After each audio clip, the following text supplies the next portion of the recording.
Welcome back to Post Time. The Bobby Quillen Memorial Harrington Raceway signature race is always a crowd pleaser, just like the man who the race is named after. We are so proud that Representative Bobby Quillen was and still is an important part of Harrington's rich history. Bobby Quillen, the longtime Delaware state legislator who passed away in 2004, was a member of the board of directors of both Harrington Raceway and the Delaware State Fair. In fact, an arena at the state fairgrounds was named in Quillen's honor. He was considered a leader in environmental and agricultural issues and an expert on the legislative process. Quillen, a U.S. Army veteran of the Korean War, served in the Delaware General Assembly until the time of his death. Quillen loved a good horse race, just like the one which races every year in his honor. Let's move from the great man to these great superstar horses racing in his honor. Post position 1 is filled by Foiled Again, driven by Yannick Gingras. Foiled Again is the most famous competitor in this race and a household name in the standardbred sport all over the world. He's the richest pacer in harness racing history with over $7 million in earnings. The Son of Dragon Again was voted the United States Overall Pacer of the Year in 2011 and the Aged Pacer of the Year in 2011, 2012, and 2013. Foiled Again, who is now 11 years old, is still going strong and competing against some of the best horses in all of North America. This Ron Burke trainee loves Harrington Raceway, and he's a former Bobby Quillen Memorial champ, having won this final in 2010 and 2011 and 2014. In the 2-hole is Shambhala with trainer-driver Rick Zeron. We heard about this standout earlier in the show. Shambhala has had 5 wins and 2 seconds in his last 7 races and ships in from his home country of Canada. Post position 3 has Makatso with reinsman Tim Tetrick. Makatso won the elite Houghton Memorial at the Meadowlands this summer. More recently, he just won a preferred pacing event in Canada at Mohawk for conditioner Jeff Bayman Jr. Occupying the 4th spot on the gate is Bandolito, with trainer Daryl Beer in the sulky. The 4-legged phenom co-holds the overall track record at Dover Downs with a 1:48 mile.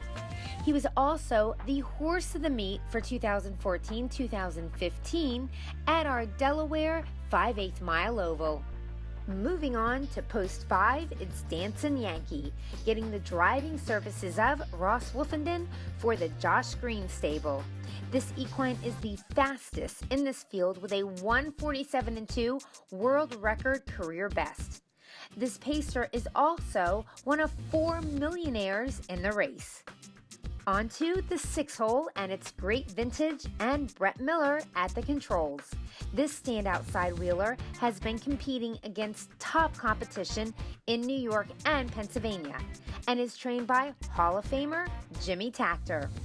In post position 7, we've got Dr. Butch and Hall of Fame driver David Miller. Dr. Butch, trained by Linda Toscano, is harness racing's newest millionaire, and he's coming into this race off of a big win at Harrah's, Philadelphia. And finally, number 8, the toughest spot on the gate. It's Just a Jolt and driver Vic Kirby. This Jim King Jr. trainee has had huge success over this half-mile Harrington Oval. He holds the track record here for 4-year-old geldings, and he's won the prestigious Governor's Cup 2 years in a row. We know about the man and the 8 superstar equines going to post in this event. Now let's see the race. It's the $150,000 Bobby Quillen Memorial Final. They're off. There goes Bandolito out for the lead. Far outside, Dr. Butch up the inside, Foiled Again with a rush. They race into the first turn, Foiled Again. Bandolito right alongside, farther out. That's Dr. Butch. Shambhala got away in 4th, racing 5th.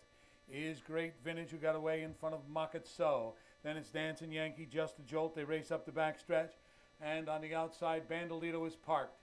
That's foiled again with the rail. Outside, Dr. Butch, Shambhala right there, fourth. Opening quarter, 26-2. They race into the far turn. Bandolito caught outside of foiled again, also out there, but at least covered Dr. Butch down inside Shambhala. Then comes a great vintage. Next is Makatso. They come by the stands on their way toward the half, and foiled again, battles with Bandolito as they come toward the half. Foiled again along the inside, Bandolito. Then comes Dr. Butch. Shambhala waits inside. Out is Makatso. Down inside, Great Vintage back to sixth. And then is Dancing Yankee and Just a Jolt, 54-2. They race into that first turn once again. Foiled again has Bandolito on the outside. Shambhala right there at the rail. Dr. Butch is next. Then comes Great Vintage. Third over, that's Makatso. They head up the back stretch. Foiled again.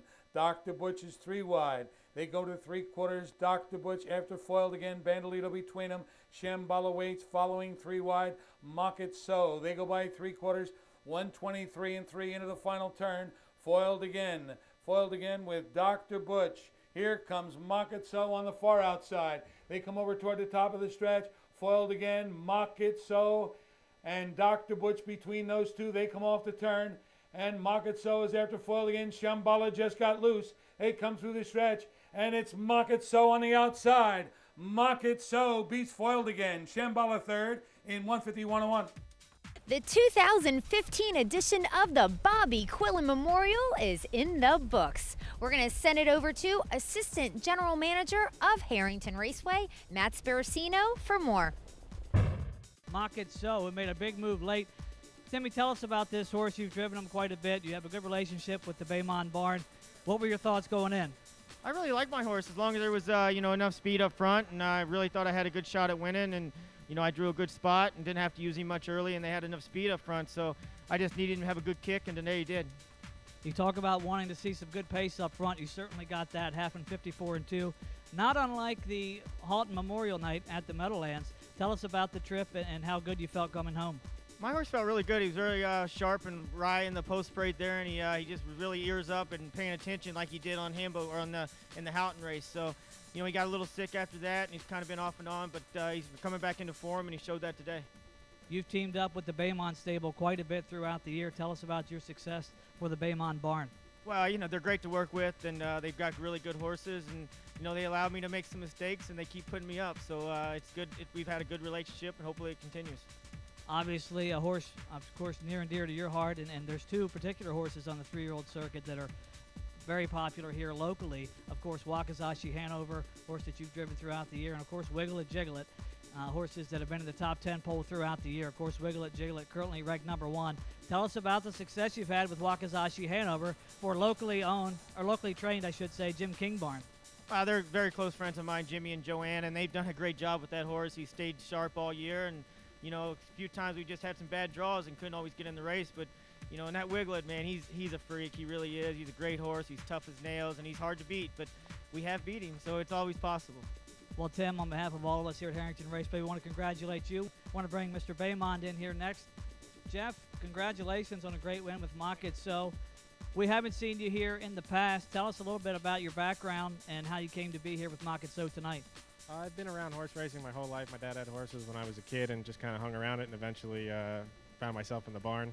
Makatso's a horse we've had since he was a 2-year-old. He's always been a good horse for us, and he's kind of a trip horse, but it worked out for him tonight. You've got quite a stable right now. I believe you're based in the New York area. You've had a high percentage barn there last year into this year. You're in all the big races up there, it seems like. Makatso, would you say he's the star of your stable, or certainly one of them? He's definitely one of them. I mean, I can't say Andrew Vett's not our best horse, but that wouldn't be fair to her. But he's definitely one of them. We're actually at White Birch in New Jersey, and just blessed to have it keep going. He has had some half-mile experience before tonight. What were your thoughts coming in? I thought, the race could set up that way. I mean, and there's always such good horses in here, and it's tough. The trip worked out for him. I thought maybe we'd just sit and got what we got. Jeff Baymont, a rising star in the business, trains the great mare Andrew Vett, Makatso, just two of the stars of his stable. We'll look for good things from you down the road. Congratulations. Thank you. I appreciate it.